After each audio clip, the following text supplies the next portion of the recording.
जय हिंद दोस्तों, मैं फिर हाजिर हूँ भाई एक बार आप लोगों के बीच में उज्ज्वल परिवार की तरफ से क्लास लेकर के। तो चलिए दोस्तों, आज की क्लास शुरू करते हैं। और आज की जो क्लास रहने वाली है वो आप लोगों को पता है, करंट जी की एज ऑन 29 या कह सकते हैं भाई 29 जनवरी और उससे पहले का जो भी आप लोगों के बीच में जी के रहेगा उसके ऊपर हम यहाँ पर ये बात करने वाले हैं। ठीक है, तो चलिए भाई शुरू करते हैं। आज का पहला क्वेश्चन है। पहला क्वेश्चन है आप लोगों के बीच में भाई कि बीटिंग रिट्रीट परेड हुई है अभी हाल ही में, उसका क्या महत्व है, वो कब हुई है? बीटिंग रिट्रीट परेड हुई है, उसका क्या महत्व है, वो कब हुई है? तो आपको पता होना चाहिए, बीटिंग रिट्रीट जो परेड होती है वो गणतंत्र दिवस का औपचारिक रूप से अंतिम कार्यक्रम होता है। इसके बाद आपका जो गणतंत्र दिवस रिपब्लिक डे की जो कार्यक्रम है वो समाप्त हो जाता है। और इसका बड़ा महत्व है, ये 29 जनवरी को होती है भाई। 29 जनवरी को ये यानी कि कल हुई है बीटिंग रिट्रीट परेड आप लोगों की। और इसके अंदर प्रधानमंत्री मोदी साहब, साथ में हमारे राष्ट्रपति, इन्होंने इसमें हिस्सा लिया, भाग लिया, ये गए हैं वहाँ पे, पधारे हैं भाई। और इसमें होता क्या है कि सेना के तरह तरह के जो बैंड हैं वो अपनी कलाकारी दिखाते हैं। पाइप बैंड वगैरह है पूरे, जिसमें एयरफोर्स, नेवी, सारे के सारे मतलब सारे बैंड वहाँ पे आते हैं, वो अपनी तरीके से कलाकारी दिखाते हैं। लेकिन 2022 की जो बीटिंग रिट्रीट परेड थी, उस बीटिंग रिट्रीट परेड में एक बड़ी विशेषता ये थी, इसमें एक्चुअली होता क्या है कि नॉर्थ ब्लॉक, साउथ ब्लॉक और जो भी आसपास का जो वीवीआईपी इलाका जो वहां पे विजय चौक के ऊपर होती है, विजय चौक बीच में है। एक तरफ नॉर्थ ब्लॉक है जो गृह मंत्रालय, एक तरफ आपका साउथ ब्लॉक है जिसमें आपका पीएमओ है, कह सकते हो आप। बीच से जो रोड निकलता है वो आपका कहां पर है? राष्ट्रपति भवन। और उस रोड के ऊपर आपका क्या भाई चौक है, विजय चौक। कभी मौका लगे तो देखना जाकर के, उस विजय चौक के ऊपर ये परेड होती है। और लास्ट जो आपका फंक्शन है गणतंत्र दिवस का ही होता है। और उसमें विशेषता ये थी कि पूरी जो बिल्डिंग है आपके डीआरडीओ, उधर से सेना भवन, सारे के सारे सजा दिए जाते हैं। और इवनिंग टाइम में होती है ये, रात के टाइम में मतलब लगभग अंधेरा से हो जाता है। डस्टिंग जो आप कह सकते हैं, आप डस्टिंग टाइमिंग जो होता है, यानी कि जो देसी भाषा में बात करें तो झोड़ भोलिया टाइप का जो होता है कि आधा सा अंधेरा आधा सा दिन, कुछ इस टाइप से उस समय इसका प्रारंभ होता है। एकदम से एक झटके के साथ लाइट ऑन होती है सारी बिल्डिंगों की, और बहुत बेहतरीन। और इस बार की जो विशेषता ये थी कि जो लाइटों की एक आकृति बनाई गई थी, वो 1000 ड्रोन इसमें यूज किए गए थे भाई। अब कितने ड्रोन? 1000 ड्रोन यूज किए गए थे। कभी भी जिंदगी में मौका लगे तो 29 जनवरी याद रखना, और 29 जनवरी को बीटिंग रिट्रीट जो आपकी परेड है ये जरूर देखना भाई। आपको लगेगा कि हमने कुछ देखा है। लोग गणतंत्र दिवस 26 जनवरी के बाद फिर भूल जाते हैं कि बहुत सारे फंक्शन होते हैं इस गणतंत्र दिवस पे, लेकिन ये आपका अंतिम औपचारिक रूप से होता है, तो इसको देखने का मजा ही कुछ और होता है। तो चलिए इसके ऊपर हम यहाँ पर बात करते हैं। तो बीटिंग द रिट्रीट परेड कब हुई है, इसके ऊपर बात करेंगे। आज का पहला क्वेश्चन भी आप लोगों का, बीटिंग द रिट्रीट परेड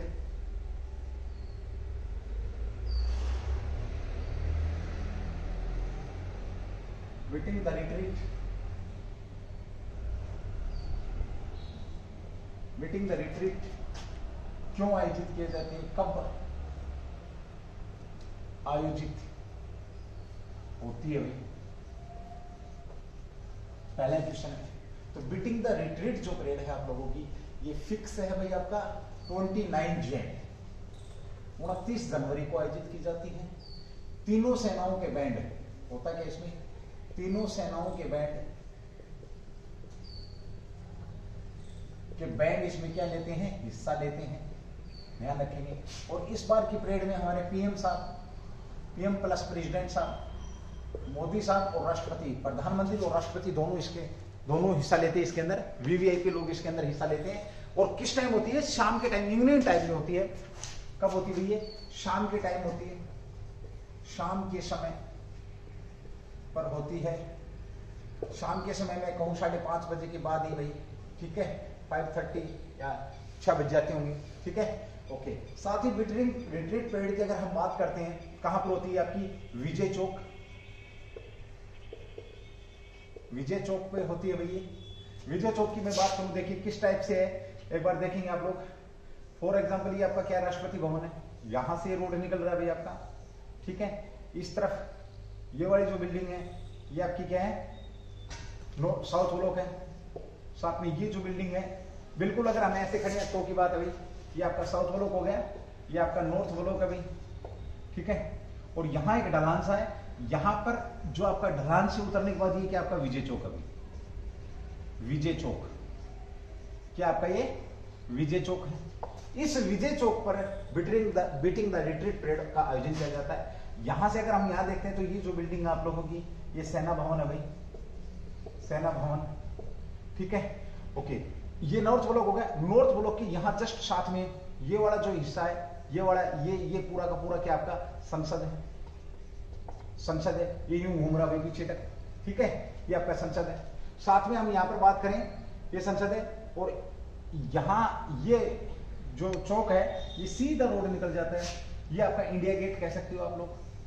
यहां पर किसकी मूर्ति है, तो सुभाष चंद्र बोस, सुभाष चंद्र बोस की मूर्ति का स्थापना यहीं पर की गई भाई, इंडिया गेट है, ठीक है। इससे पहले यहां इसके आसपास आपका क्या है, जो आपका रेलवे भवन है, रेलवे भवन, और यहां से जो रोड निकलता है यहां पर आपका किसान भवन, रेलवे भवन, ये सारे के सारे आपके यहां पर है। तो विजय चौक के ऊपर आपका, कहां पर, विजय चौक के ऊपर आपकी बीटिंग द रिट्रीट परेड का यहां पर क्या किया जाता है, आयोजन किया जाता है। बड़ा भव्य दृश्य होता है भाई, देखने लायक चीज होती है ये। और इसके अंदर जो सेना के तीनों बैंड हैं, ये तीनों बैंड अपनी कलाकारियां दिखाते हैं, भांति भांति की आकृति और भांति भांति के अलग अलग प्रकार की लाइटों का यहाँ पर समावेश देखने को मिलता है। इस बार क्या हुआ था कि 1000 ड्रोनों ने अपनी आकृति बनाई थी। इस बार क्या था भाई, 1000 से ज्यादा, लगभग 1000 से ज्यादा जो ड्रोन है, ड्रोनों ने अपनी आकृति बनाई है। ये इस बार की क्या है, विशेष खूबी है, ये भी ध्यान रखेंगे।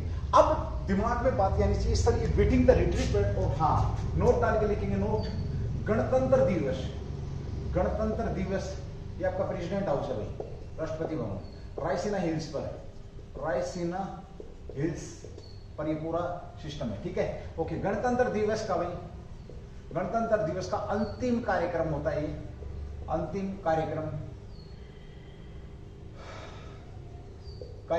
अंतिम कार्यक्रम या प्रोग्राम जो है वो यही है भाई। अंतिम प्रोग्राम आपका पूछा, बीटिंग द रिट्रीट परेड के नाम से जो आपका प्रोग्राम होता है ये होता है। अब सारी चीजें आप लोग समझ गए होंगे, सारी चीजें मैंने यहाँ पर एक्सप्लेन करी आप लोगों के बीच में। बट एक चीज और विशेष तौर पे ध्यान रखेंगे, इसका आयोजन क्यों किया जाता है, इसका महत्व क्या है, इसका आयोजन क्यों किया जाता है। देखिए प्राचीन काल में जब सायंकाल जब युद्ध का बिगुल बज जाता था, उसके बाद यानी कि युद्ध खत्म होने के बाद, जैसे शाम को सूर्य अस्त, जैसे महाभारत में भी आप लोगों ने सुना होगा कि सूर्यास्त होने के बाद युद्ध नहीं होगा, उसके बाद ये क्या किया जाता था, यही प्रोग्राम होता था सैनिकों के बीच में। तो उसे क्या बोला जाता है, बीटिंग रिट्रीट, और उस चीज की वो यहां पर क्या कराता है, याद कराता है, याद दिलाता है। यानी कि युद्ध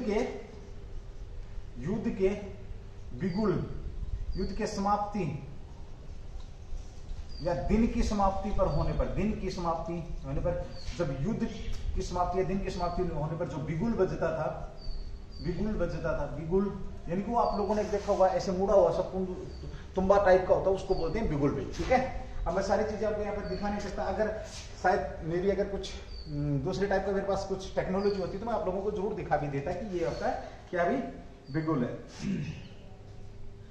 और ये हर बार ऐसा हो रहा है, ये भी आप लोगों को इस बारे में पता होना चाहिए। शानदार ड्रोन का यहाँ पर क्या किया गया, आयोजन किया गया। पहला ही क्वेश्चन था, बड़ा शानदार क्वेश्चन था, मैंने बहुत अच्छी बेहतरीन जानकारी आप लोगों को यहाँ पर डिलीवर कर दी है। चलिए भाई इसको एक बार रफ कर रहा हूँ एंड देन उसके बाद हमें अगले क्वेश्चन पे बात करेंगे। अगला क्वेश्चन जो आपका वो भी बहुत बेहतरीन और शानदार क्वेश्चन है, देखेंगे आप लोग, बड़ी खुशी भी होगी, खास करके जो लोग हरियाणा के हैं उन्हें थोड़ी सी प्राउड सा भी फील होगा। अगला क्वेश्चन है कि हरियाणा में कौन से एयरपोर्ट को विश्व स्तर के लेवल पे लाया जा रहा है भाई, विश्व स्तर का लेवल की बात करें, साथ ही सोलर से चलने वाला एयरपोर्ट, और बात करें भाई, साथ ही हम बात करें कि अब जो जहाज हैं, बड़ी बड़ी जो जहाज हैं उनकी रिपेयरिंग है, उनको बनाने के लिए रिपेयरिंग के लिए हमारे कहां पर जाना पड़ता था, तो सिंगापुर जाना पड़ता था, कह सकते हैं सऊदी अरब सिंगापुर जाना पड़ता था। अब नहीं जाना पड़ेगा, कहां रहना पड़ेगा, कहां आना पड़ेगा भाई, हरियाणा के अंदर आना पड़ेगा। आओ हरियाणा के अंदर और अपने जहाजों की मरम्मत कराओ। तो क्वेश्चन बड़ा शानदार है भाई, हरियाणा के किस एयरपोर्ट को एविएशन हब के रूप में विकसित किया जा रहा है। अगला क्वेश्चन नंबर 2, हरियाणा के किस एयरपोर्ट को एविएशन हब के रूप में विकसित किया जा रहा है, किसके रूप में, एविएशन हब के रूप में विकसित किया जा रहा है, एविएशन हब के रूप में विकसित किया जा रहा है।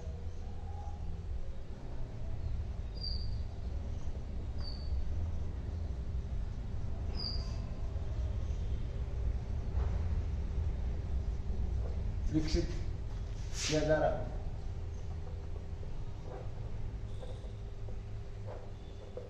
सुनेंगे भाई, बहुत शानदार क्वेश्चन है, गर्व करने की बात है। हिसार का एयरपोर्ट है, हिसार के अंदर आपको पता है इंटरनेशनल लेवल का एयरपोर्ट बनाया जा रहा है, अंतरराष्ट्रीय हवाई अड्डा हिसार के अंदर बनाया जा रहा है। आपको ये भी पता होगा देश के अंदर पहली एयर टैक्सी स्टार्ट करने वाला भी कौन था? आपका हिसार ही था। हिसार से पहली देश की एयर टैक्सी स्टार्ट हुई थी हरियाणा से, और दूसरी भी हरियाणा से ही हो रही है। कहां से? पंचकुला से भी, ये भी आप लोगों को पता है। यहां पर एविएशन यानी कि हवाई जहाज उड़ाने के लिए जो ट्रेनिंग दी जाएगी वो भी दी जाएगी। अब दुष्यंत चौटाला साहब जो हमारे मंत्री साहब हैं, उन मंत्री साहब ने बात करी, इस पे घोषणा करी है कि इसे अंतरराष्ट्रीय स्तर का जो है यहां पर इसे एविएशन हब के रूप में विकसित करेंगे हम, जो जहाजों की रिपेयरिंग भी करेगा, कार्गो की रिपेयरिंग भी करेगा, सारी की सारी चीजें यहीं पे होंगी और सौर ऊर्जा से संचालित होगा। और क्या होगा? सौर ऊर्जा से संचालित होगा। बहुत सारी चीजें यहां पर होने वाली हैं और उसके लिए उन्होंने जमीन का आवंटन भी किया है। सारी की सारी बातें आप लोगों को यहां पर पता होंगी, चलने वाली है। आगे देखते रहिए, बने रहिए क्लास के अंदर, ठीक है। तो एयरपोर्ट का नाम क्या है? महाराजा अग्रसेन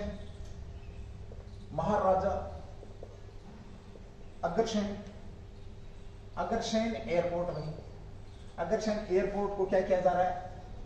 एयरपोर्ट को आपका हब, एविएशन हब के रूप में विकसित किया जाएगा। किसके रूप में? एविएशन हब के रूप में विकसित किया जाएगा, ठीक है। चलिए, और क्या क्या क्या क्या होने वाला है यहां पर, ये देखेंगे। एविएशन हब को ऊर्जा से, सौर ऊर्जा से संचालित किया जाएगा। एविएशन जो हब है, इस हब को किससे संचालित करेंगे भाई? सौर ऊर्जा से संचालित करेंगे, सौर ऊर्जा से संचालित करेंगे। और यहां पर एक बड़ा शानदार क्वेश्चन निकल करके आ रहा है कि अंतरराष्ट्रीय जो आपका संगठन है, उसका अंतरराष्ट्रीय संगठन कौन सा? सौर ऊर्जा अंतरराष्ट्रीय का जो अंतरराष्ट्रीय संगठन वो कहां पर है? उसका मुख्यालय, हेडक्वार्टर कहां पर है? गुरुग्राम के अंदर है। ये भी आप लोगों को इसका अंतरराष्ट्रीय इंटरनेशनल अगर हेडक्वार्टर की अगर हम बात करते हैं तो कहां पर है ये? गुरुग्राम के अंदर। कहां पर है? गुरुग्राम के अंदर है। गुरुग्राम से मुझे याद आ रहा है कि देश का पहला ग्रेन एटीएम की भी बात कहां पर हुई है? यहीं पर हुई है। हरियाणा का पहला साइबर थाने की भी अगर हम बात करें, साइबर थाना भी आपका कहां पर है? यहीं पर है। कहां पर है? गुरुग्राम के अंदर। साइबर सिटी के नाम से भी इसको जाना जाता है, सपनों का शहर भी कह सकते हैं इसे। तो ये भी आप लोगों को पता होना चाहिए भी, ठीक है। और क्या होने वाला है? विश्व का पहला सौर ऊर्जा एविएशन, और ये ऐसा करने वाला क्या होगा? ऐसा बनने वाला विश्व का, ना केवल भारत का, विश्व का पहला जो एविएशन हब होगा, जो किससे संचालित होगा? सौर ऊर्जा से संचालित होगा। दोस्तों गर्व करने की बात है, हरियाणा वासी ना केवल बल्कि देशवासियों के लिए भी गर्व करने की बात है कि विश्व के अंदर एक ही एविएशन हब है जो सौर ऊर्जा से संचालित होगा। वो कहां पर है? हरियाणा। और हरियाणा में कहां पर है? हिसार में कौन सा एयरपोर्ट है? महाराजा अग्रसेन एयरपोर्ट के नाम से इसको जाना जाता है। बहुत बेहतरीन क्वेश्चन है दोस्तों, ध्यान रखेंगे इस बात का भी। आने वाले एग्जाम के अंदर जैसे आपका सीएट वगैरह आ रहे हैं आपके, और जो आपका भाई सब इंस्पेक्टर वाले भी आ रहे हैं, हरियाणा पुलिस की भी पेंडिंग पड़ी है, और भी बहुत सारी वैकेंसियां यहाँ पर निकाल रही है हरियाणा गवर्नमेंट की तरफ से। तो उनमें बहुत सारे क्वेश्चन आप लोगों के बीच में घूमेंगे, काम आएंगे। आप लोगों को ध्यान रखना इस बात का भी। साथ ही हिसार ही है जहां पर पहली एयर टैक्सी स्टार्ट किया गया था। कहां पर? हिसार से ही, हिसार के अंदर ही है ये कहां पर है भाई? आपका हिसार में है, हिसार के अंदर ही है। और साथ ही बार हिसार में देश की पहली एयर टैक्सी भी कहां पर शुरू हुई थी? यहीं पर शुरू हुई थी भाई। देश की पहली एयर टैक्सी भी यहीं पर शुरू हुई थी। और अगर हम बात करें हरियाणा की भी पहली है, तो दूसरी कहां पर हुई? स्टार्ट करने की बात हो रही है तो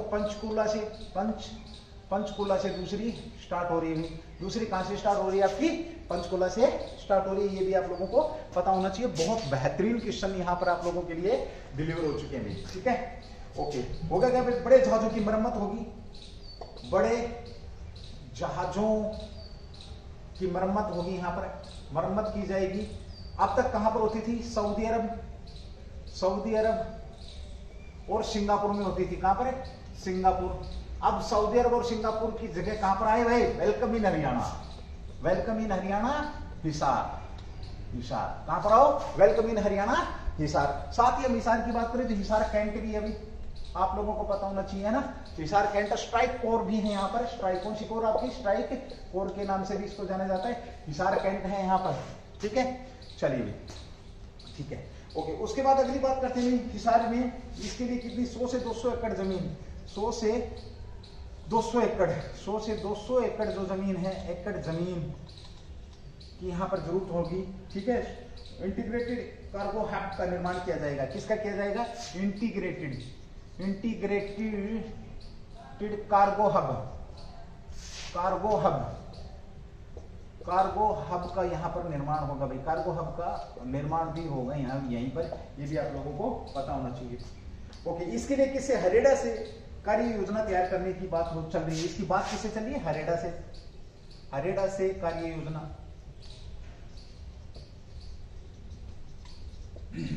कार्य योजना भी। ठीक है, ये भी आप लोगों को पता होना चाहिए। चलो, हो गया आपका ये भी क्वेश्चन, बड़ा शानदार क्वेश्चन था। इसके ऊपर भी आप लोगों को पता होना चाहिए। और गर्व करने की बातें हैं यहाँ पर फिर एक बार रिपीट करो। देश का पहला आपका एविएशन रहेगा, देश का पहला महाजोगर्शन एयरपोर्ट हिसार को इसको बनाया जा रहा है। क्या बनाया जा रहा है? एविएशन हब बनाया जा रहा है। विश्व का सबसे पहला ऐसा होगा जो, विश्व और देश का सबसे पहला ऐसा होगा जो सौर ऊर्जा से संचालित होगा। इंटीग्रेटेड हेडक्वार्टर, सौर ऊर्जा का पता है आपको। इंटरनेशनल हेडक्वार्टर की अगर हम बात करते हैं तो ये पता ही आपको। ठीक है, विश्व का पहला होगा। हिसार देश की पहली एयर टैक्सी शुरू करने वाले बड़े जहाजों की क्या होगी यहाँ पर मरम्मत होगी। अब से पहले कहाँ पर होती थी? सऊदी अरब और कहाँ पर होती थी ये भी आपको पता है। 100 से 200 एकड़ जमीन का यहाँ पर होगा। इंटीग्रेटेड जो आपका कार्गो हब का निर्माण यहाँ पर किया जाएगा। साथ हमने थोड़ी सी बात करी, किसकी बात करी? गुरुग्राम की बात करी। ठीक है, चलिए भाई, ये क्वेश्चन आपका हो चुका है। अगला क्वेश्चन की बात करेंगे हम। एक बार मैं इसको रफ कर रहा हूँ, फिर आगे बढ़ते हैं। ठीक है,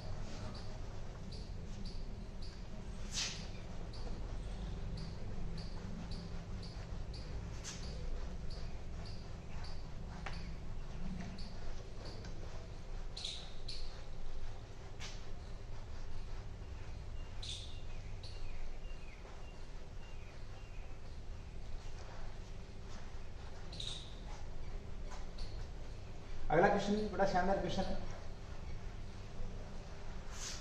देश का पहला ही है ये भी भाई। ठीक है, चलिए बढ़ते रहेंगे भाई। अगला क्वेश्चन आप लोगों ने बीच में, देश का सबसे बड़ा ईवी चार्जिंग कहां पर स्थापित किया गया? क्वेश्चन नंबर 3, देश का सबसे बड़ा EV charging station, electric vehicle charging station कहां पर लगाया गया? अभी चार्जिंग स्टेशन कहां पर बनाया गया है? कहां पर बनाया गया? बड़ा शानदार क्वेश्चन है भाई। इस पे भी हरियाणा वाले गर्व के साथ कह सकते हैं और गर्व कर सकते हैं इस बात के ऊपर, क्योंकि ये भी देश के अंदर सबसे बड़ा चार्जिंग स्टेशन है। इससे पहले चार्जिंग स्टेशन सबसे बड़ा कौन सा था? इस क्वेश्चन का तो आंसर मैं दे चुका हूं। हरियाणा वाले गर्व कर सकते हैं, तो इसका मतलब समझ जाएंगे आप लोग, है ना। तो इससे पहले, वर्तमान में देश का सबसे बड़ा होगा, तो इससे पहले सबसे बड़ा कौन सा था? इससे पहले अगर हम बात करें तो जो सबसे बड़ा था वो था नवी मुंबई का चार्जिंग स्टेशन था भाई। कौन था? नवी मुंबई। और नवी मुंबई की अगर हम बात करते हैं या मुंबई की बात करते हैं तो देखिए, मुंबई की अगर हम बात करते हैं, देश की वाणिज्य राजधानी में, देश की वाणिज्य राजधानी है, ये भी आप लोगों को पता है। क्या देश की वाणिज्य राजधानी? ठीक है, ओके। साथ ही हम बात करें आपका जो नेशनल स्टॉक एक्सचेंज भी यहीं चलता आता है। बॉम्बे स्टॉक एक्सचेंज भी यहीं पर चलता आता है, ये भी आपको पता है। कौन से द्वीप पर? सालसेट द्वीप पर बसी हुई है, सालसेट द्वीप पर बसी हुई है, ये भी आप लोगों को पता है। मुंबई कहां पर? महाराष्ट्र के अंदर है, महाराष्ट्र के अंदर, ये भी आप लोगों को पता होना चाहिए। और महाराष्ट्र के सीएम है कौन है? आपको पता है, जो कि विधान परिषद के सदस्य हैं। विधान परिषद के सदस्य हैं। कहां के सदस्य? विधान परिषद के सदस्य हैं। और कौन है ये आप लोगों को पता है? नहीं बताऊंगा। ठीक है, चलिए मुंबई की बात होगी थोड़ी सी। ठीक, साथ ही बात करें फिल्म सिटी भी आपकी ये है, फिल्म सिटी देश की, तो यही है आपकी, पता मुंबई है। लेकिन क्वेश्चन ये नहीं, क्वेश्चन ये है कि और दूसरी फिल्म सिटी की घोषणा कर रखी, वो कहां बनेगी? नोएडा के अंदर आपकी फिल्म सिटी बनने वाली है। नोएडा दिल्ली, ये यूपी के, नोएडा दिल्ली और यूपी के पास है भाई। यूपी के अंदर है नोएडा, दिल्ली से थोड़ा सा सटा हुआ इलाका है, तो ग्रेटर नोएडा कह सकते हो। ग्रेटर नोएडा में फिल्म सिटी बनने वाली है, देश की दूसरी फिल्म सिटी बनने वाली है। सपनों का शहर इसको भी बोलते हैं भाई। ठीक है, बोलते दिल्ली दिल वालों की, मुंबई पैसे वालों की। ओके, साथ ही हम बात करें, इससे पहले नवी मुंबई था, तो वर्तमान में जो सबसे बड़ा है वो कहां पर खुल रहा भाई? तो वर्तमान में जो सबसे बड़ा है वो खुल रहा है आपका गुरुग्राम में। गुरुग्राम कहां पर खुल रहा है? गुरुग्राम के अंदर खुल रहा है। गुरुग्राम की बात करें तो गुरुग्राम का जो संबंध है गुरु द्रोणाचार्य से रहा, महाभारत काल से इसका संबंध रहा भाई। गुरुग्राम का जो नाम है इसके, देखिए इसका संबंध महाभारत काल से रहा, महाभारत काल से इसका संबंध रहा है। गुरु द्रोणाचार्य, ऐसा माना जाता है कि कौरव पांडवों ने गुरु द्रोणाचार्य को, किसको? द्रोणाचार्य को क्या दिया गया? गिफ्ट में दिया गया था, गुरु दक्षिणा के तौर पर किसको? गुरु द्रोणाचार्य को दिया गया था। अब यहां पर क्वेश्चन एक बहुत शानदार छोड़ने वाला हूं मैं। गुरु द्रोणाचार्य को गुरुग्राम दिया गया था, उनके नाम पर इसको गुरुग्राम रखा गया, गुड़गांव बना, बीच में गुरुग्राम बना, ठीक है, ये सारी बातें हुई। अब यहां पर जो क्वेश्चन आप लोगों का वो है कि गुरु द्रोणाचार्य का अवार्ड होता है, अवार्ड, इसका संबंध किससे है? इसका संबंध किससे इस अवार्ड का, और राशि कितनी भाई? बस इतनी सी बात है। दो ही क्वेश्चन आपका, क्वेश्चन नंबर 1, क्वेश्चन नंबर 2। इसका संबंध किससे है गुरु द्रोणाचार्य अवार्ड का, और साथ ही इसकी राशि की बात करें तो इस अवार्ड के अंदर राशि कितनी दी जाती है। आपका मैंने बात करी गुरुग्राम के अंदर देश का सबसे बड़ा EV charging station, EV charging vehicle station यहाँ पर लगाया जा रहा है, और इसके अंदर कितने पॉइंट लगाए जा रहे हैं चार्जिंग के? एक साथ देखिए यहाँ पर हम बात करें तो 100, कितने? 100 चार्जिंग पॉइंट है, 100 चार्जिंग पॉइंट यहाँ पर लगाए जा रहे हैं, चार्जिंग पॉइंट यहाँ पर लगाए जा रहे हैं, ये भी आप लोगों को पता होना चाहिए, ठीक है। और इसे ईज ऑफ डूइंग बिजनेस कार्यक्रम, किसको? ईज ऑफ डूइंग बिजनेस कार्यक्रम की, यहां पर बिजनेस कार्यक्रम में इसकी आरंभ किया गया, बिजनेस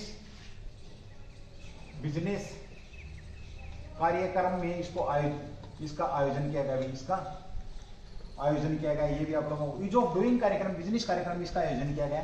साथ ही हम बात करें कहां पर, ये ई हाईवे के national highway for electric vehicle, e national highway, ई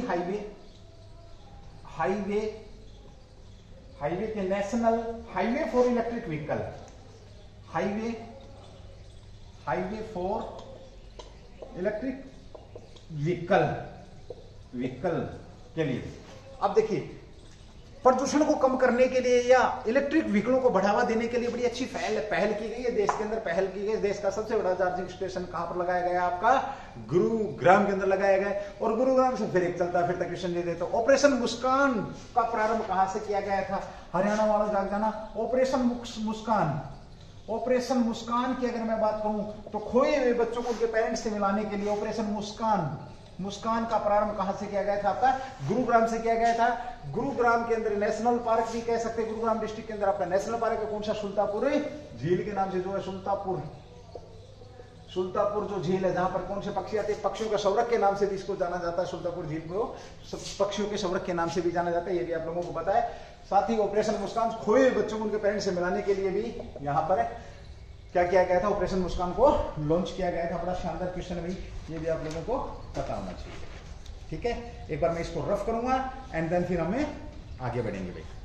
बहुत बेहतरीन क्वेश्चन है आप लोगों के बीच में, ये भी ठीक है। 2-3 क्वेश्चन है आपके, आप लोगों को पता होना चाहिए।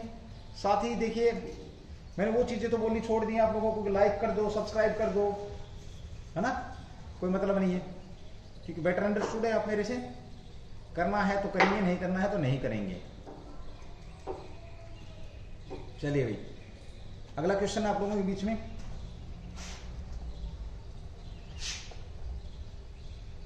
बड़ा सुंदर क्वेश्चन लेके आ रहा हूं अभी। बस हल्का सा एक थोड़ा सा ये फील होता है कि यार क्लास का जो लेवल है वो ठीक नहीं है। मुझे ही लगने लगा कि शायद मैं ठीक नहीं पढ़ा रहा, इसलिए लोग देख नहीं रहे। बाकी मैं फिर बोल रहा हूँ, बड़े से बड़े आप कंपेरिजन करोगे।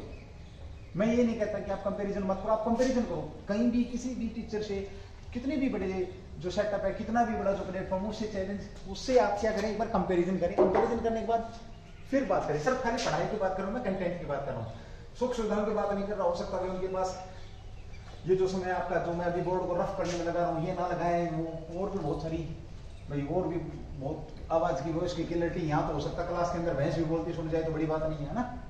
आपको पता है कहाँ से क्लास बननी है, बारिश आएगी तो डिस्टर्बेंस हो जाएगा, हवा तेज चलेगी तो डिस्टर्बेंस हो जाएगा क्लास के अंदर। बट कंटेंट की बात करता हूँ मैं, आपको जो मैटर जो आपको चाहिए एग्जाम में, इन सारी चीजों को अगर भूल करके टारगेट को सिर्फ टारगेट की तरफ देखेंगे, उसकी बात कर रहा हूँ, ठीक है। चलिए अगला क्वेश्चन भी बड़ा शानदार आप लोगों का। हाल ही में भारत सरकार के नए मुख्य आर्थिक सलाहकार किसे नियुक्त किया गया है? अगला है आपका क्वेश्चन। हाल ही में भारत सरकार ने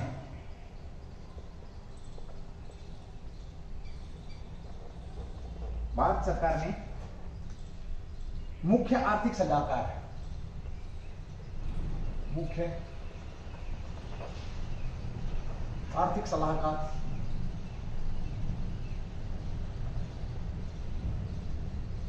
किसे नियुक्त किया है? मुख्य आर्थिक सलाहकार किसे नियुक्त किया है? बहुत शानदार क्वेश्चन है, ठीक है। आर्थिक इकोनॉमिक्स की बात करें, इकोनॉमिक्स स्पेशलिस्ट, क्योंकि सारा कुछ डिपेंड इसी पे रहता है भाई, है ना। सारा कुछ डिपेंड किस पे रहता है? इकोनॉमिक्स पे डिपेंड रहता है। सारा कुछ पता ही है आपको भाई, पैसा है तो सब कुछ है ना। चलिए, तो भारत सरकार ने भी मुख्य आर्थिक सलाहकार रखा। किसे रखा भाई? डॉक्टर वी अनंत नागेश्वरन। सीधी बात को आंसर की, डॉक्टर वी अनंत नागेश्वरन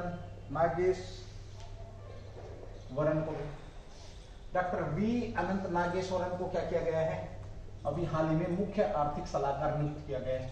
मुख्य आर्थिक सलाहकार किसे नियुक्त किया गया है? डॉक्टर वी अनंत नागेश्वरन को मुख्य आर्थिक सलाहकार नियुक्त किया। ये भी आप लोगों को पता होना चाहिए। मुख्य आर्थिक सलाहकार, इससे पहले ये क्या थे भाई? आपके लेखक हैं, लेखक थे, शिक्षक भी रहे हैं और सलाहकार भी रहे हैं। सलाहकार भी रहे हैं, लेखक, शिक्षक और सलाहकार, सारे काम इन्होंने किए हुए। ओके, साथ ही जो आपके साहब है ये नागेश्वरन साहब 2019 से कह सकते सीधा ये लिखेंगे IFMR graduate school of business, IMFR graduate school of business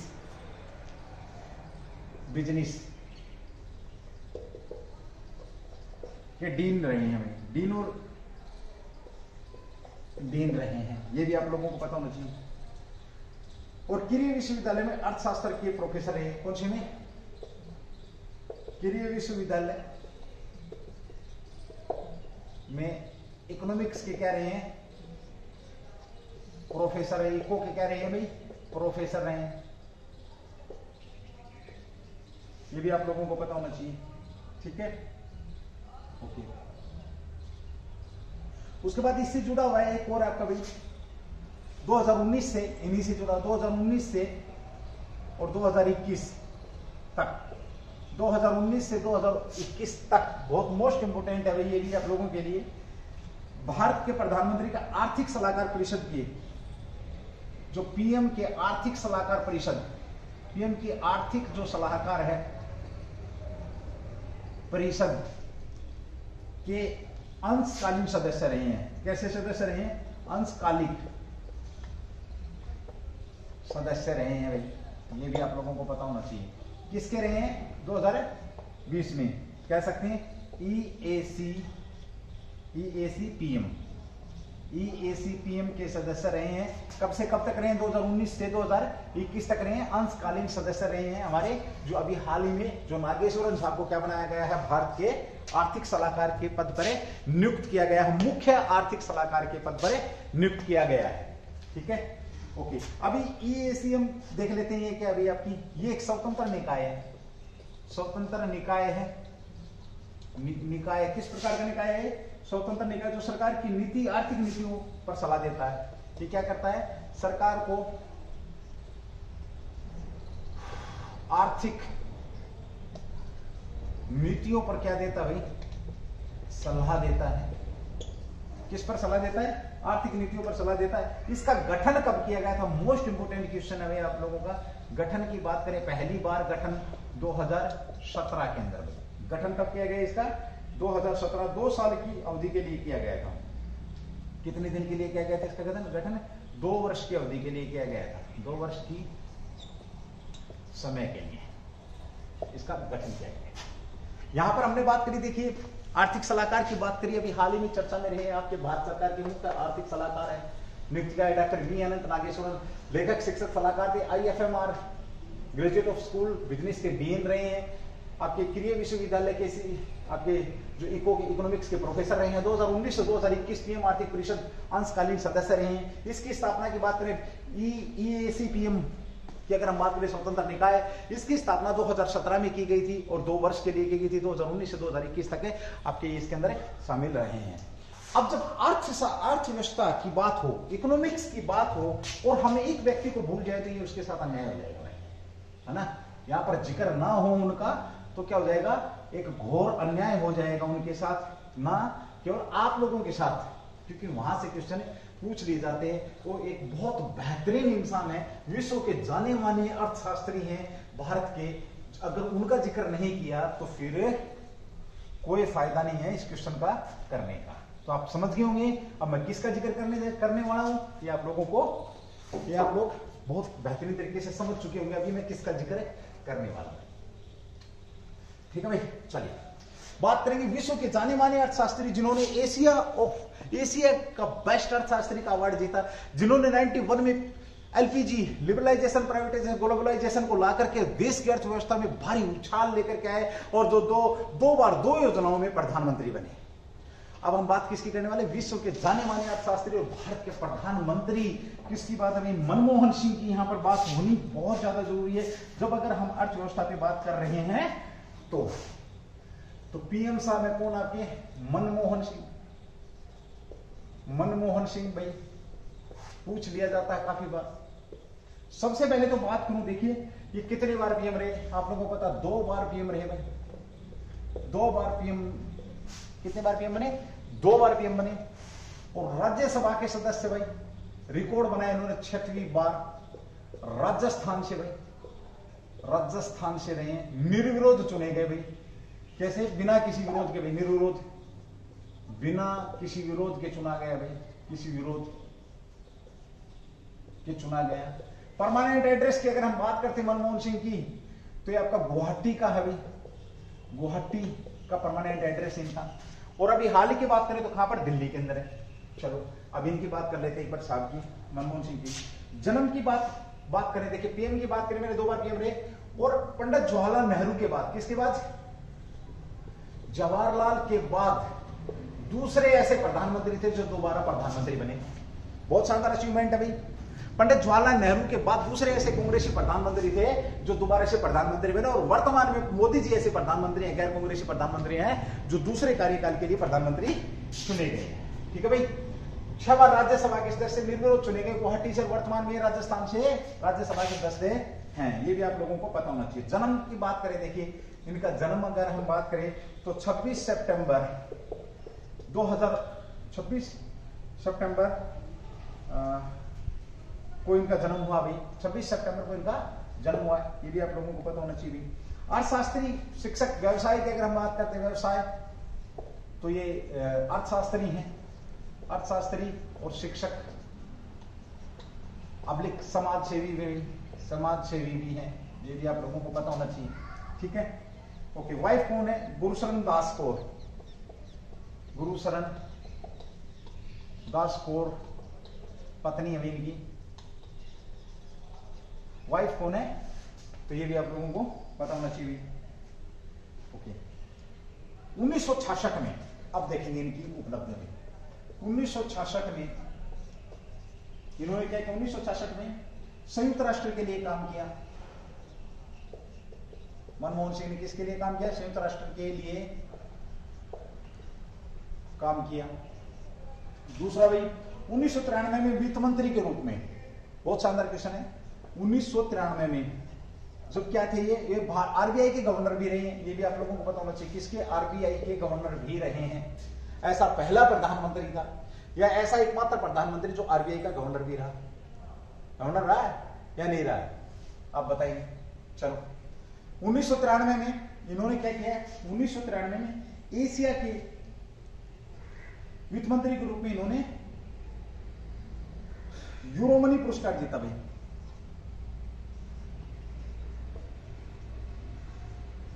Euromoney पुरस्कार भी, कैसा पुरस्कार जीता उन्होंने 1993 में, जो वो वित्त मंत्री के तौर पर थे। ठीक है, 91 में आपको पता मैं एलपीजी लेकर के आए थे, ये भी आपको पता है। लिबरलाइजेशन की बात करें 1993-94 में, 93 में, 94 में क्या कि इन्होंने एशिया के वर्ष के लिए वित्त मंत्री के रूप में इन्होंने एशियन पुरस्कार जीता भाई, वित्त मंत्री के रूप में एशिया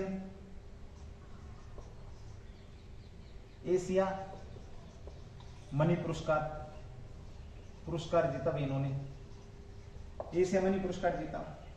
1999 में 13वीं लोकसभा के लिए, 13वीं जो लोकसभा थी दिल्ली में इन्होंने इलेक्शन लड़ा था भाई, और ये इलेक्शन हारे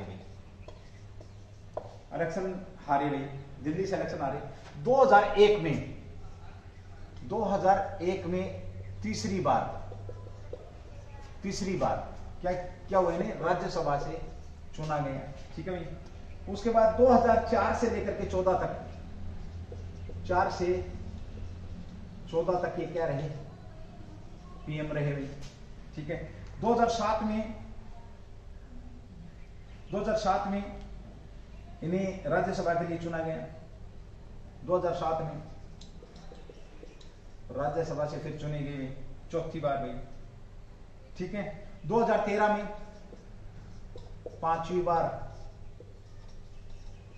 राज्यसभा से चुना गया, 5वीं बार राज्यसभा से, और 6वीं बार राजस्थान से छठी बार राजस्थान से चुने गए 19 में भी, 6वीं बार 2019 में, शायद 2019 में 19 में चुने गए, 20 में चुने गए, 20 में शायद भाई, ये देखना पड़ेगा मेरे को भी एक बार, ध्यान नहीं, 20 में शायद। तो 6वीं बार चुने गए आपके राज्यसभा के सदस्य, कहां से, राजस्थान से भाई, राजस्थान से चुना गया इनको। तो ये थे हमारे अर्थशास्त्री जिनके ऊपर हमने बात करी। अभी हाल ही में शानदार क्वेश्चन था आप लोगों का, देखिए हमने बात करी कि हाल ही में भारत सरकार के मुख्य आर्थिक सलाहकार doctor V Anant V Nageswaran को चुना गया है। इन्होंने कहाँ क्या किया, ये सारी की चीजें, सारी बातें यहाँ पर रही भाई। ये शिक्षक के तौर पे रहे, यूनिवर्सिटी में डीन, बिजनेस यूनिवर्सिटी के अंदर डीन रहे हैं, ये इको के प्रोफेसर रहे हैं। साथ ही अब हमने अर्थशास्त्री की बात करी, किसकी बात करी, जिन्होंने 2 अवार्ड जीता। आपका संयुक्त राष्ट्र के लिए 1966 में काम किया, 93 में यूरोसमनी पुरस्कार जीता, 1993-94 में वित्त मंत्री रहते हुए एशिया मनी का पुरस्कार जीता। 1999 में 13वीं लोकसभा में, दिल्ली की लोकसभा से, दिल्ली में इन्होंने इलेक्शन लड़ा था लोकसभा से, ये हार का सामना करना पड़ा इन्होंने। उसके बाद 4 से लेकर के 14 तक पीएम रहे। 7 में इन्हें राज्यसभा से चुना गया, फिर उसके बाद इन्हें 7 में राज्यसभा से चुना गया 5वीं बार, चौथी बार, फिर 13 में राज्यसभा से चुना गया 5वीं बार, और फिर उसके बाद फिर चुना गया इन्हें, अभी हाल ही में चुना गया 20 में शायद 6वीं बार इन्हें किसके लिए चुना गया है, तो ये आप लोगों को पता है, राज्यसभा से, और सारे के निर्विरोध चुना गया है, राजस्थान से चुना गया है, ये भी आप लोगों को पता होना चाहिए। अब कुछ लोगों के दिमाग में बात आ रही है कि सर आपने बताया परमानेंट एड्रेस कहाँ का है, तो भाई ये मैंने गुवाहाटी का बताया, इनका असम से संबंध रखते हैं, और वर्तमान में दिल्ली की बात करी। लेकिन ध्यान होगा आपको, देखिए देश के अंदर लोकसभा में कहीं भी व्यक्ति चुनाव लड़ सकता है, लेकिन राज्यसभा का चुनाव लड़ने के लिए क्या होना चाहिए, राज्यसभा का चुनाव लड़ने के लिए वहां की वोटिंग लिस्ट के अंदर नाम होना चाहिए। इनका तो नाम कहां पर होगा, आप लोग समझ गए होंगे। ठीक है, चलिए भाई, मैं एक बार इसको रफ कर रहा हूँ, जिस भी किसी ने इसको नोट करना तो नोट कर सकता है, नहीं तो फिर हमें आगे बढ़ेंगे। ठीक है,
अगला क्वेश्चन भी अभी हाल ही में अंतरराष्ट्रीय हॉलोकास्ट स्मरण दिवस मनाया है, इसका संबंध किससे है?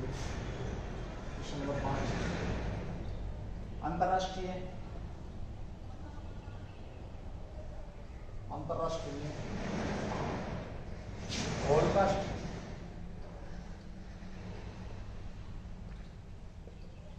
हॉलोकास्ट स्मरण दिवस मनाया गया है।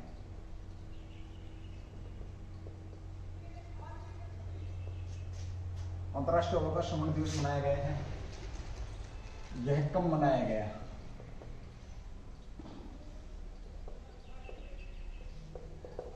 बहुत शानदार क्वेश्चन है भाई। ये क्वेश्चन भी आप लोगों के लिए 2022 के लिए मोस्ट इंपोर्टेंट क्वेश्चन के तौर पे यहाँ पे ये आप लोगों को काम आने वाला भी। चलिए सबसे पहले तो इसकी डेट ले लेते हैं 27 जनवरी को भाई। 27 जनवरी 2022 को कब मनाया है? 27 जनवरी 2022 को अंतरराष्ट्रीय हॉलोकास्ट स्मरण दिवस मनाया गया। अब इसी क्वेश्चन का यहाँ पर ये आ जाता है कि अंतरराष्ट्रीय हॉलोकास्ट जो स्मरण दिवस है, इसका संबंध किस धर्म से है या किन लोगों से है? इसका संबंध किन लोगों से है? तो ये भी क्वेश्चन बन सकता था, या ये पूछ सकते हैं कि यहूदियों ने अपने जो मारे गए लोगों की याद में कौन सा दिवस मनाया गया, तो भी अंतरराष्ट्रीय हॉलोकास्ट स्मरण दिवस कह सकते हैं। या संयुक्त राष्ट्र ने यहूदियों के लिए कौन सा दिवस मनाया है, तो भी आपका आंसर इसी तरीके से घूमेगा। तो एक बार इसको ना ऑल ओवर इस कंसेप्ट को समझें, तो क्वेश्चन फिर कैसे भी मिले आपको, आप जवाब दे सकते हैं। चलिए बात करेंगे। देखिए हॉलोकास्ट में मारे गए 6 मिलियन, हॉलोकास्ट में मारे गए 6 मिलियन, हॉलोकास्ट में मारे गए कितने लोग? 6 मिलियन लोग। 6 मिलियन लोगों को, और ये 6 मिलियन जो लोग थे, 6 मिलियन लोग कौन थे? यहूदी थे। यहूदी। अब बता दूं आप लोगों को, देखिए अभी यहूदियों की सबसे ज्यादा जो संख्या इजराइल के अंदर है, यहूदियों के ऊपर इतना अत्याचार किया गया था, बहुत ज्यादा अत्याचार किया गया था। इन्हें जिंदा एक कुओं के अंदर धकेल दिया गया था। ये तड़प तड़प की, आज भी उनकी हड्डियां वहीं पर हैं। इनकी इतनी मार्मिक घटना है कि ये वो समय नहीं है मेरे पास कि मैं पूरी बात बताऊं आप लोगों को, बट इतना समझ लेना इन पर इतना अत्याचार किया था। ये क्वेश्चन एक छोड़ूंगा तुम्हारे लिए मैं जरूर, कि किसने इन पर अत्याचार किया था, यहूदियों पर किसने अत्याचार किया था। वो इतने बुरी तरीके से इनको मारा था, इनको देश छोड़ने पे मजबूर किया, इन्होंने जाकर के दूसरे देश में शरण ली, बहुत सारी चीजें इनके साथ हैं हुई हैं। उन्हें अंतरराष्ट्रीय जो आपका हॉलोकास्ट स्मरण दिवस मना रहा है संयुक्त राष्ट्र, जो हॉलोकास्ट में मारे गए 6 मिलियन, 1 मिलियन में 10 लाख होते हैं, आप लोग समझ गए होंगे, ये भी आप लोगों को पता होंगे। 6 मिलियन यहूदियों के सम्मान में जो मारे गए थे, उनकी याद में यह दिन मनाया जाता है। और साथ ही यह दिन नाजीवाद के लाखों अन्य पीड़ितों को भी सम्मानित करता है, उनके सम्मान में मनाया गया, यहूदियों के सम्मान में भाई, सम्मान में। साथ ही किसको? नाजीवादी जो लोग थे, नाजीवाद के लाखों जो पीड़ित थे, नाजीवादी पीड़ितों के लिए भी ये मनाया गया भाई, पीड़ितों के सम्मान में भी, पीड़ितों के सम्मान में भी ये मनाया गया भाई। ठीक है, ओके। थीम क्या थी? अंतरराष्ट्रीय प्रलय स्मरण दिवस 2022। बड़ा अच्छा क्वेश्चन है। अंतरराष्ट्रीय प्रलय स्मरण दिवस, ये भी पूछ लेगा। अंतरराष्ट्रीय प्रलय स्मरण दिवस की थीम की बात करेगा ये, तो स्मृति, गरिमा और न्याय दिवस की थीम क्या थी? तो ये थी भाई स्मृति, गरिमा व न्याय। स्मृति, गरिमा व न्याय, स्मृति, गरिमा व न्याय। ठीक है, ओके। साथ ही आगे बात करें हम, देखिए यह थीम ऐतिहासिक रिकॉर्ड, एक घटना को चुनौती देने के लिए कार्रवाई करती है, एकजुटता को प्रस्तुत करती है। ये सारी चीजें आप लोगों को पता होना चाहिए। ठीक है, अंतरराष्ट्रीय प्रलय स्मरण दिवस की मैंने यहाँ पर थीम बताई, तो इसकी बात कर लो। अंतरराष्ट्रीय प्रलय स्मरण दिवस है, इसका भी देख लो भाई। जो ये भी 27 जनवरी को मनाया जाता है। अंतरराष्ट्रीय प्रलय स्मरण दिवस 27 जनवरी को मनाया जाता है। इसी दिन हॉलोकास्ट पीड़ितों की याद में मनाया जाता है, ये आप लोगों को पता होगा भाई। ठीक है, बता ही चुका हूं।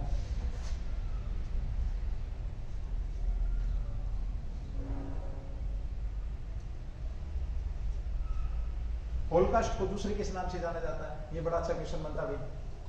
होलोकास्ट को सोह के नाम से जाना जाता है, सोहो के नाम से भी जाना जाता है, नाम से जाना जाता है। किसके नाम से जाना जाता है? सोह के नाम से जाना जाता है। दूसरे विश्व युद्ध के दौरान यहूदियों का नरसंहार हुआ था भाई, ये भी आप लोगों को पता होना चाहिए। नोट डाल के लिख लो, नोट।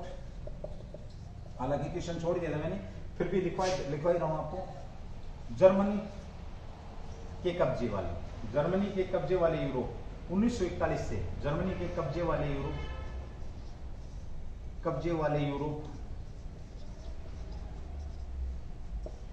1941 से 45 दूसरे विश्व युद्ध की बात कर रहा है भाई, है ना। दूसरे विश्व युद्ध में यूरोप में लगभग 60 लाख यहूदियों की हत्या हुई थी। 60 लाख यहूदी, कितने यहूदियों को मारा गया? लगभग 60 लाख यहूदियों को यहां पर मारा गया जर्मनी के, ये भी आप लोगों को पता होना चाहिए। अब थोड़ी सी बात कर लो, सबसे ज्यादा आज वर्तमान में जो इजराइल यहूदी कहां पाए जाते हैं आपके? तो इजराइल के अंदर भाई, इजराइल। हरियाणा में ड्रॉप सिस्टम किसकी देन है? इजराइल की देन है भाई। सबसे ज्यादा अगर हम बात करें रक्षा सौदे, हम रक्षा से संबंधित जो भी इक्विपमेंट है वो लगभग इजराइल से भी खरीदते हैं, रूस से भी खरीदते हैं। इजराइल से भी हमने बहुत सारी खरीद रखे हैं, जैसे साइटों की बात करूं, टीसास वगैरह साइटें वगैरह हैं, बहुत सारी नाइट विजन वगैरह है, वो सारे के सारे हमने कहां से? इजराइल से खरीद रखे हैं। ड्रॉप सिस्टम जो सिंचाई से संबंधित चीजें, वो भी हरियाणा के अंदर जो यूज हो रही है, फवारा सिस्टम वगैरह, वो सारा इजराइल की देन है भाई, ये भी आप लोगों को पता होना चाहिए। दक्षिण पूर्वी भूमध्य सागर के पूर्वी छोर पर है भाई देश आपका, दक्षिण पूर्वी भूमध्य सागर, सागर के पूरी छोर पर, सागर के पूरी छोर पर है भाई। कहां पर है? पूरी छोर पर है, ये भी आप लोगों को पता होना चाहिए। नॉर्थ में लेबनान है भाई, इसके नॉर्थ में लेबनान, इसके ईस्ट में सीरिया है भाई, नॉर्थ में लेबनान, ईस्ट में सीरिया। जॉर्डन भी है भाई, जॉर्डन है। और नॉर्थ वेस्ट में मिस्र है। नॉर्थ वेस्ट में इसके क्या है? मिस्र है। ये इसकी भौगोलिक स्थिति की हमने यहाँ पर थोड़ी सी बात करी है, दिखा नहीं पा रहा मैं, थोड़ी सी मजबूरी मेरी, नहीं तो मैं आप लोगों को नक्शे पे दिखाता भी कि कहां पर आपका इजराइल है। राजधानी की बात करें, यरूशलेम है, यरूशलेम। वास्तविक रूप से अगर हम बात करते हैं तो वास्तव में तेल अवीव है भाई, तेल अवीव, ठीक है। सबसे बड़े बात करें, संसदीय लोकतंत्र है इसके अंदर, जो सब लोकतंत्र, संसदीय लोकतंत्र है जिस प्रकार से भारत के अंदर है। लोकतंत्र की बात करें, 76% क्या है यहाँ पर? यहूदी हैं भाई, यहूदी कितने हैं? 76% यहाँ पर क्या है? यहूदी हैं। राष्ट्रपति कौन है? इसाक हेर्ज़ोग है भाई। प्रेसिडेंट की अगर हम बात करें तो इसाक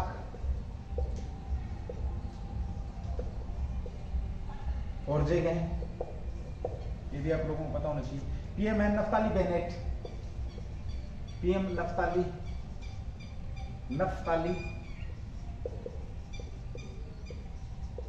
बेनेट, पीएम कौन है? नफ्ताली बेनेट है। मुद्रा क्या है? नई रोकेल, इजरायली मुद्रा क्या है? नई क्या है? रोकेल भाई, ILS, ठीक है। आधुनिक इजराइल की स्थापना कब हुई थी? मोस्ट इंपोर्टेंट क्वेश्चन है। आधुनिक इजराइल की स्थापना तो ये 1948, आधुनिक की कब हुई थी? 1948 में। और प्रमुख भाषा क्या है? हिब्रू भाई, हिब्रू प्रमुख भाषा, जो कि बाएं से दाएं लिखी करती है, दाएं से बाएं लिखी करती है। यहाँ पर हमने बात करी, यहूदियों की बात करी भाई। यहाँ पर अंतर्राष्ट्रीय होलोकास्ट स्मरण दिवस होने की याद मनाया जाता है। यहाँ पर विश्व युद्ध के दौरान, सेकेंड वर्ल्ड वॉर के दौरान क्या हुआ था? यहाँ पर जो जर्मनी, हिटलर कह सकते हो आप, इन्होंने क्या किया था? यहूदियों पर बहुत सारे अत्याचार किए थे। 60 लाख लोग यहाँ पर मारे गए, गड्ढों में जिंदा उठा करके फेंक दिया गया, इनके ऊपर मिट्टी डाल दी गई। और आज भी वहाँ पर वो गड्ढे हैं और हड्डियाँ हैं उतने लोगों की। और आज भी ये मतलब देश है अपने दम के ऊपर जिंदा खड़ा है, इतनी बड़ी त्रासदी भुगतने के बाद, ठीक है। तो चलिए दोस्तों, आज के जो क्वेश्चन थे इस क्लास के, इस पार्ट के यही रहेंगे। उसके बाद अगली जो क्लास आप लोगों के बीच में फिर दूसरा पार्ट आएगा, आज उस पार्ट पे हम और बहुत बेहतरीन क्वेश्चन आप लोगों के बीच में लेके आने वाले हैं। थैंक यू, जय हिंद, जय भारत। You the best. बने रहिए, शेयर नहीं करना है, लाइक नहीं करना है, कुछ भी नहीं करना, ठीक है, बट आप पढ़ते रहिए। Thank you.